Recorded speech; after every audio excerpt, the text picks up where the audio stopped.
I think family is my core value, and it always has been. Going back to what I was doing 60 hours a week, clinical, all my skills, all my time, all my energy was there, taking on the new roles and responsibilities as a business owner. And I think that's the greatest shift to get to where you want to be, is you got to put in the work. You got to face those challenges, face your fears, be honest with yourself, and just have a crack.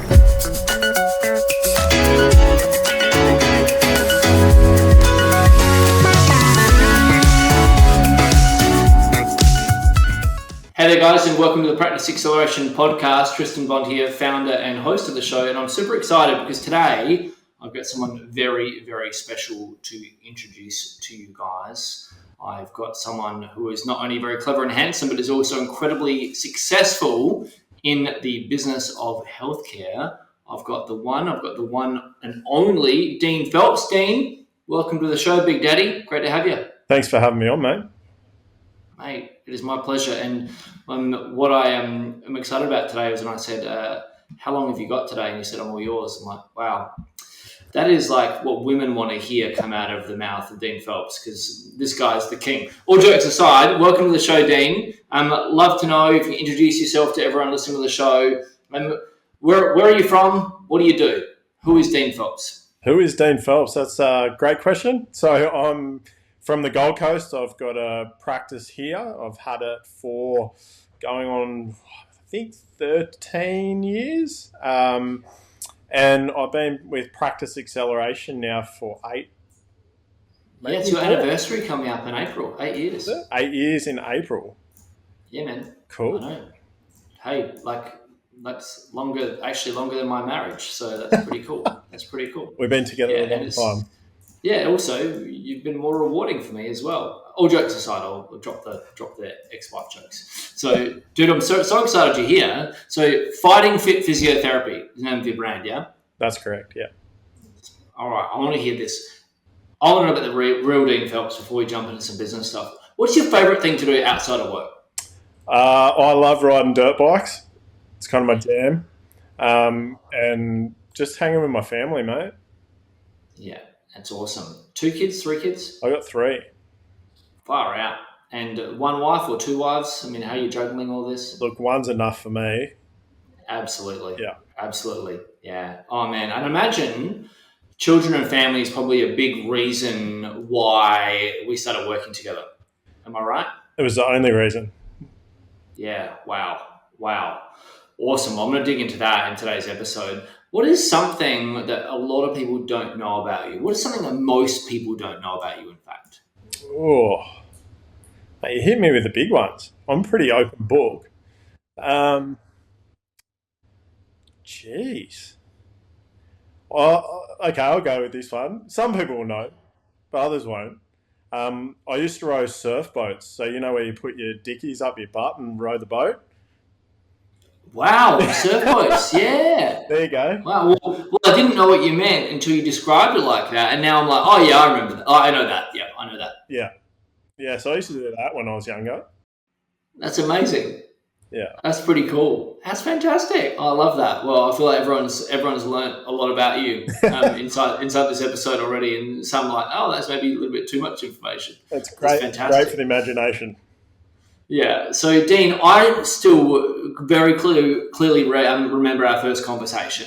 And I was at my desk in North Adelaide the first time we met. You're a very different man to who you are right now, but your values were very, very clear. What I'd like to know is, like, before we started working together, what was the biggest challenge that you faced? I mean, you ran a practice, you're a business owner by this point. Like, what was the biggest challenge that you faced, and what prompted you to take a different path and start having a conversation with us? Like, what was the driver behind all that? So the driver is probably like most people. You start out as a clinician, as a sole trader. You get too busy for yourself. You start to put on staff. You do what everyone else does. Start with contractors. You have a whole bunch of headaches. And then life gets in the way, like having kids. So they come on board, and then everything changes, and you just have this family pull and then the business pull. And you're kind of pulled in 2 different directions, and it's very difficult to juggle those 2 balls. especially when the business side, you as a clinician have no idea what you're doing. And then that was really impacting my family life. And we were about to have our second baby. I think, no, we might have actually had our second kid. I think you had your second by then. Yeah, so we'd had our second one. And yeah, I'd barely seen him. Like, I left the clinic to give birth to him and then was straight back there and back treating. Wow. Yeah, so very different from my first one when I just opened and founded Fighting Fit. It was pretty easy going. It was just me, very small, hole in the wall clinic basically. And it wasn't much. And it was easy to juggle one kid and the patient load. But then things happened. We ended up in quite a big building with having to take on staff and that kind of stuff. And the second kid popped up and it was just chaos. So yeah, I'd found myself in trouble with Fair Work, with contractors, and it was just a mess. So I reached out to you, mate, and that conversation was a big eye opener. I remember falling apart, crying. You asked me a few hard questions, and yeah, it all come out, and things had to change. They did, and they have, and I'm glad they did. Like, just so I can dig into that just for a bit more of a, like, I think business is about supporting those that we love, and that was a really big driver for you.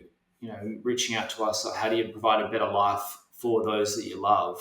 You mentioned then that you actually left work to attend the hospital for the birth of your son, and then you're back to work again. How was it impacting you back then? The way business was, like, how was it impacting you? Can you tell me a little bit about that? Yeah, I was just super stressed. I wasn't happy. I think family is my core value, and it always has been. And getting pulled away from that, to run the business, to treat all these patients, and try and grow a clinic. And my wife was obviously having a baby. We'd had one. She wasn't working at the time. There was a lot of pressure, a lot of stress. It was pretty full on, a lot of weight on the shoulders. And you tend to hold on to a lot of that, and try and put on a brave face. And you bottle it up, and then break. Well, you've certainly not broken. You've been able to turn it all around. Let's we'll get into the how shortly, but fast forward to now. Like, what's different now? We're 8 years down the line now. Well, what's different for you? Like, what's different now? What's changed? How's business now? Yeah, business. How's life now? Well, I actually enjoy business now. Back then, I didn't, and probably like a lot of people go, I hate business, but I love being a clinician. And so I was punching out a good 60 plus hours just on the tools, hands on, and then doing business as well, on top of that. So it was just massive, massive days. I'd leave home, pitch black, wouldn't see my kids, get home, they'd be in bed.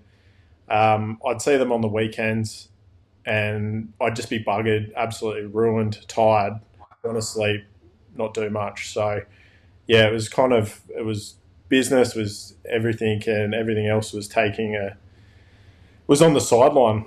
So it wasn't great. And now, where am I at now? Well, Yeah, how is it now? How's it different now?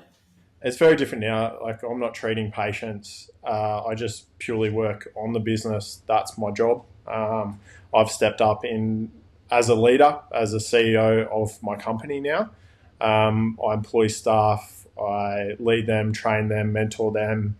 I really enjoy business. I've learned so many skills, and so much about myself in that journey, and it's been a challenging journey. It's not an easy one, but it's not meant to be, right? So That's right.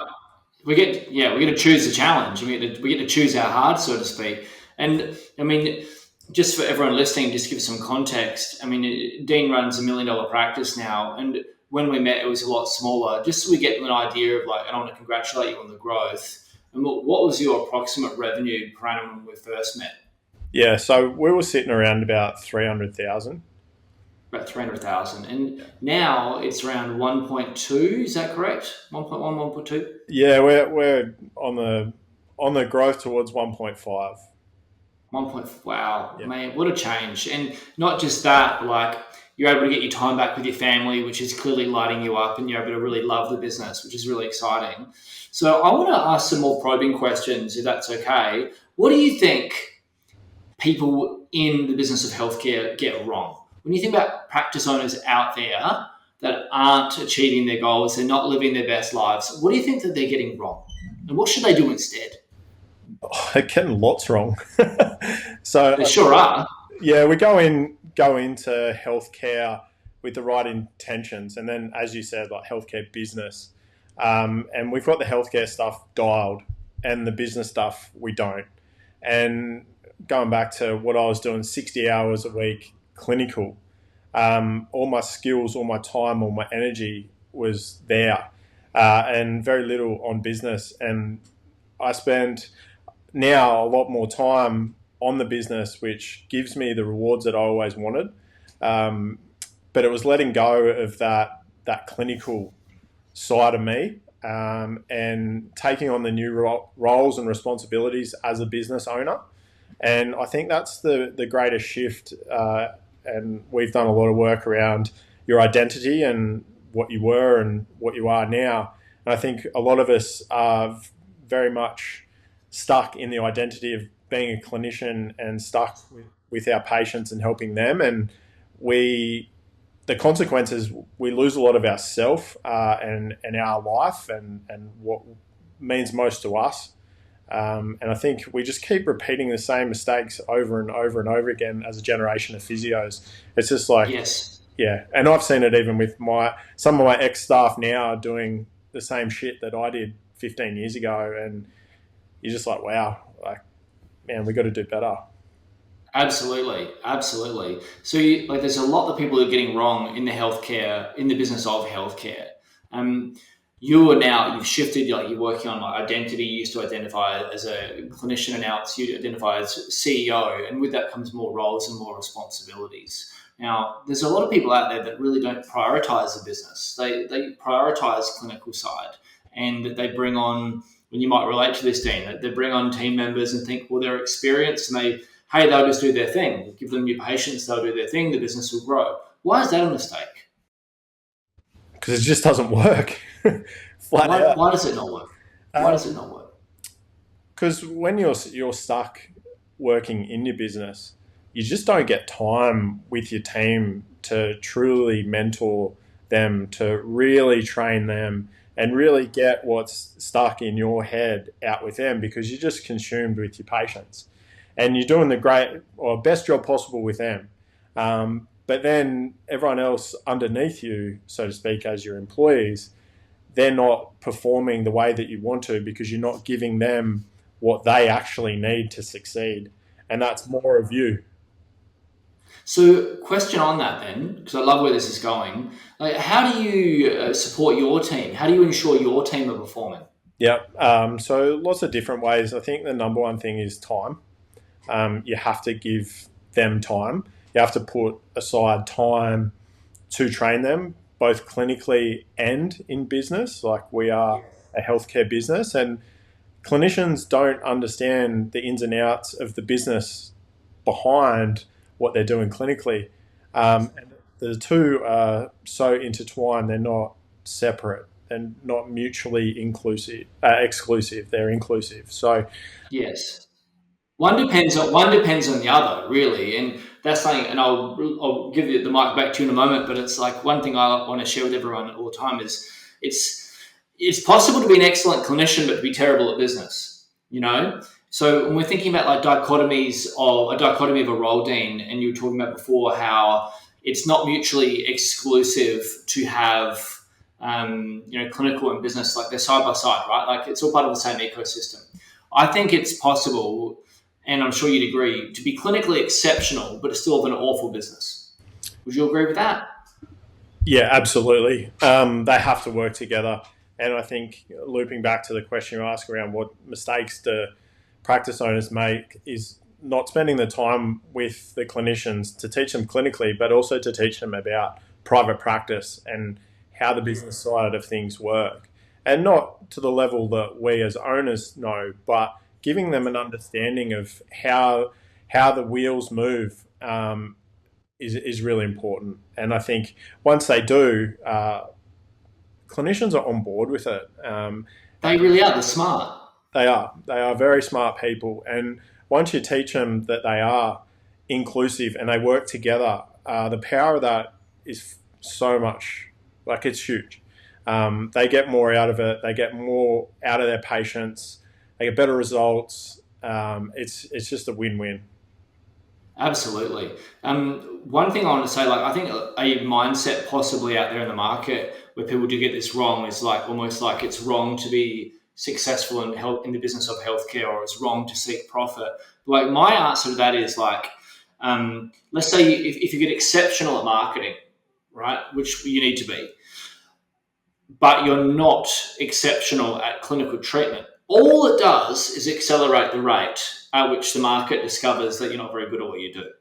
So my mantra is if you're really good at business and you're getting great runs on the board, that is because you're really good at marketing, you're really good at training, you're really good at leading, and you're really good clinically. Because it's, in my opinion, it's impossible to have an exceptional business in healthcare unless you're clinically excellent.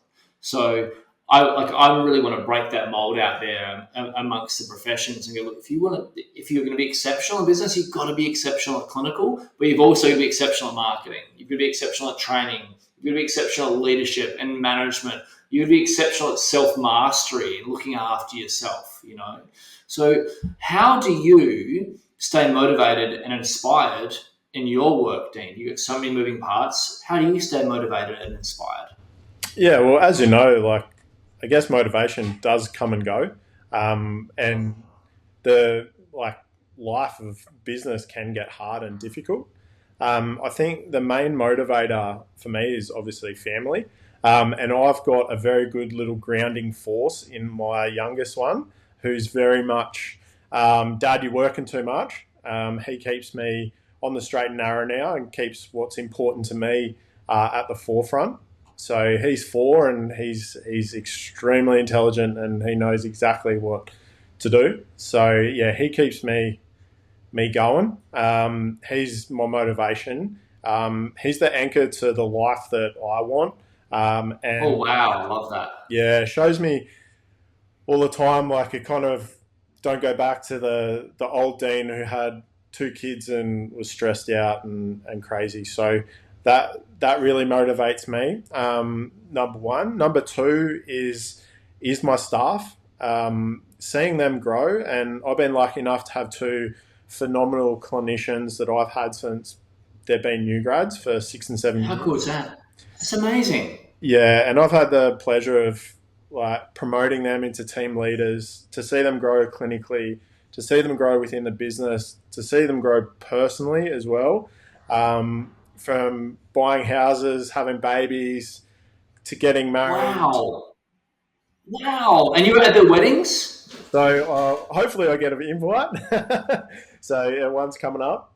Um, That's amazing. yeah, so I think that's a big driver for me now, is supporting them in not making the same mistakes that I made myself, either as a clinician or in healthcare business and private practice, is to give them the skills and tools to be able to navigate life and get the most out of it from working in private practice and being a great clinician.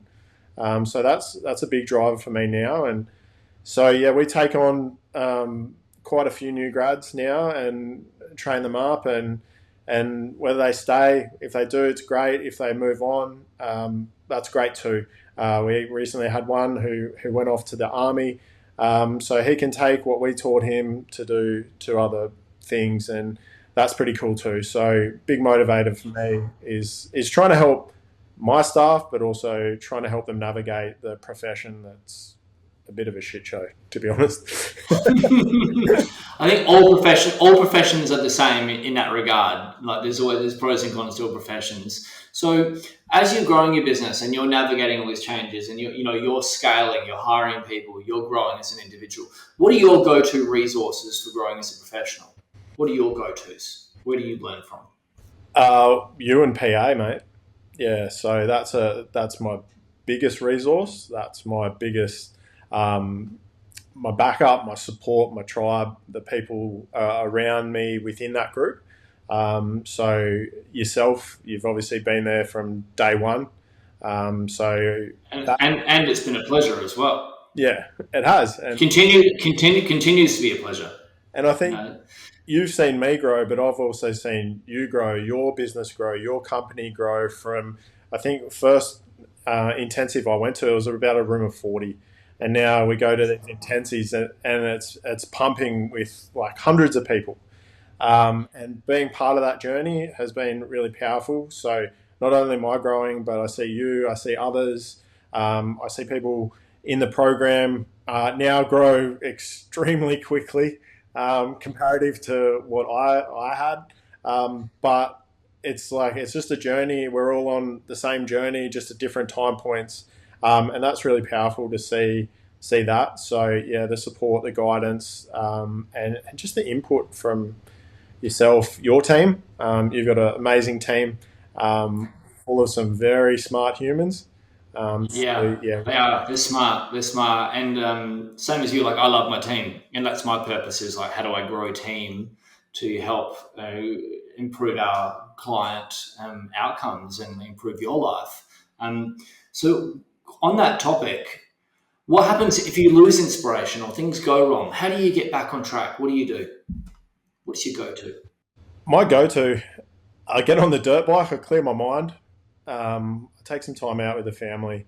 Um, Usually hit the reset now, ground myself with what's my why.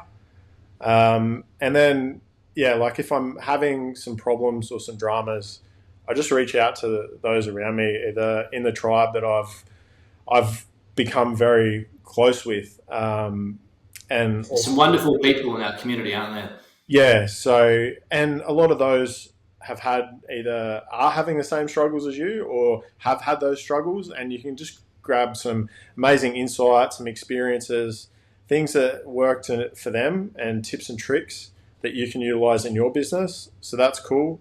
Or I can send you a message and just you just put me straight. So yeah, it's pretty cool. You know, I've got this saying like, I mean, smart people learn from their mistakes. Really smart people learn from other people's mistakes Definitely. Yeah. because then you don't have to learn them yourself. You know. So you've been working with us now for 8 years, and you're continuing to grow. I'd love to know, like, what in your opinion, like, what should people look for in a coach? What should they look for?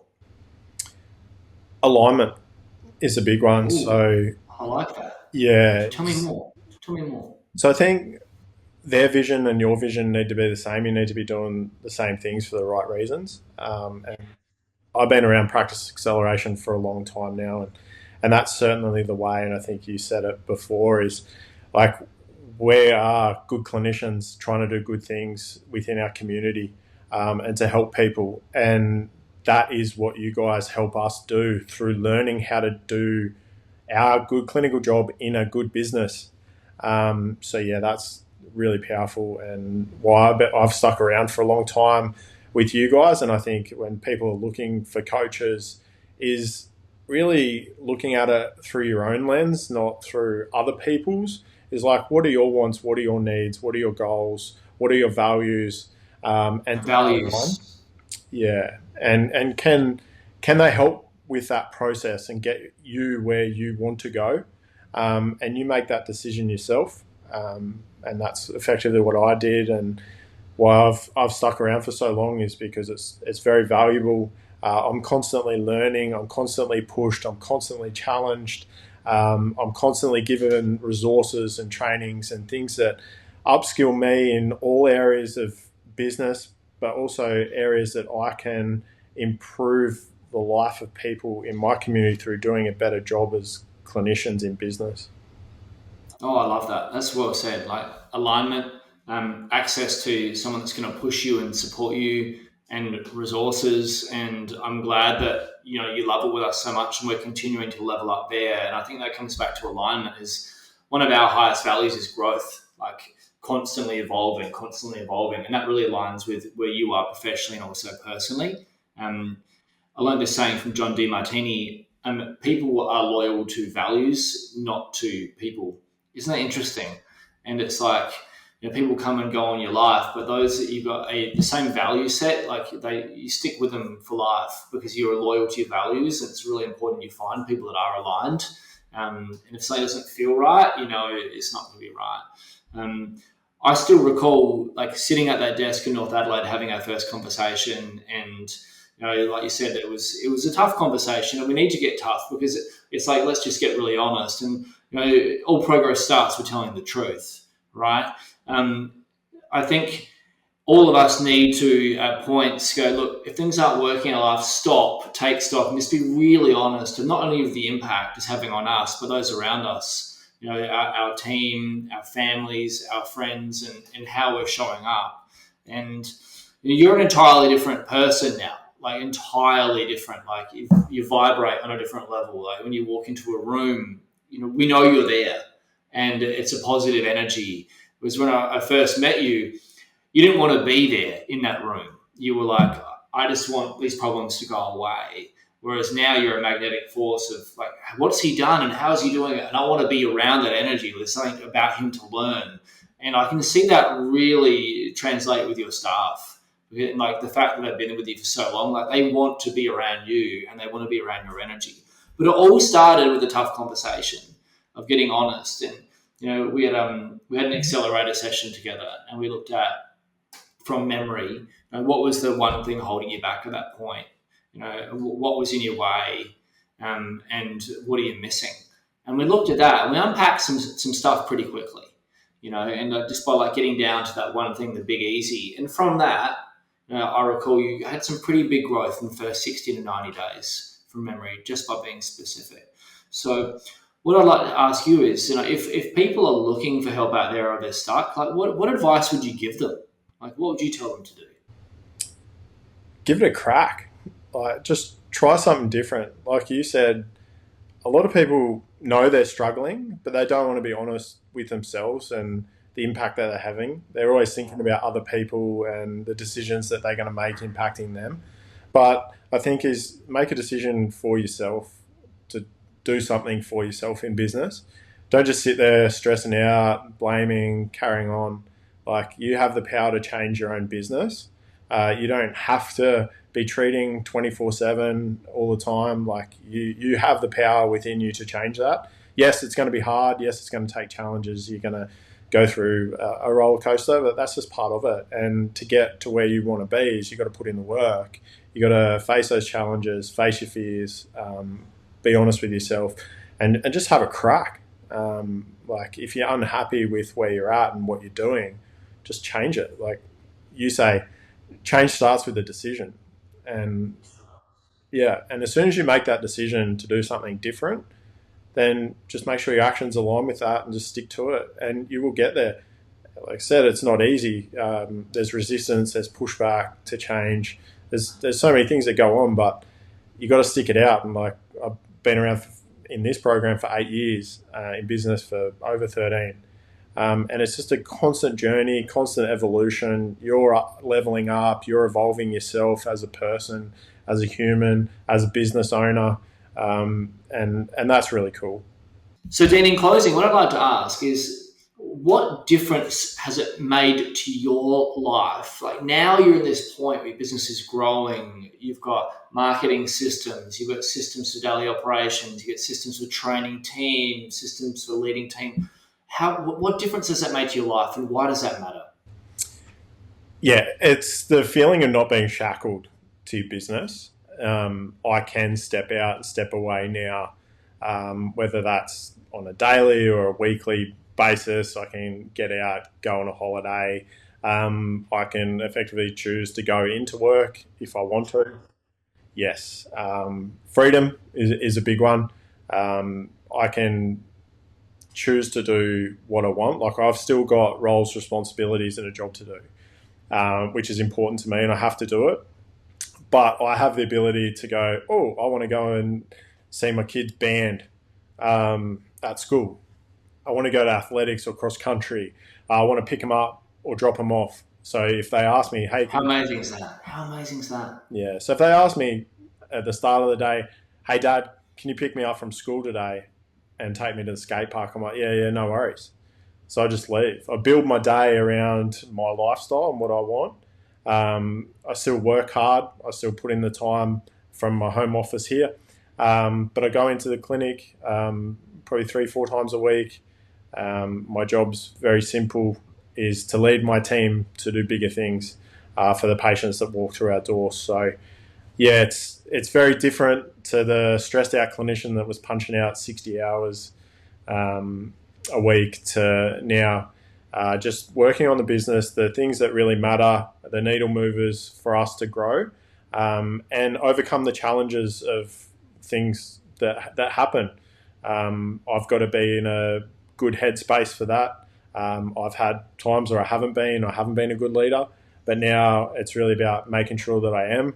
I'm at my best physically and mentally, so that I can do the job that's been bestowed upon me as a business owner, and that's what's important to me. And it's a privilege, isn't it, to be a business owner? It is, and I think some of us feel like it's a burden, and at times it can feel like that. But it really is a privilege to be able to help people, help your patients, help your staff, and the rewards of that, once you get to that, it's really cool to see. I think it's really good to think about like the challenges we choose. Like it's not happening to us, it's happening for us, and we get this responsibility and this opportunity to be in such a place of privilege, and it's amazing.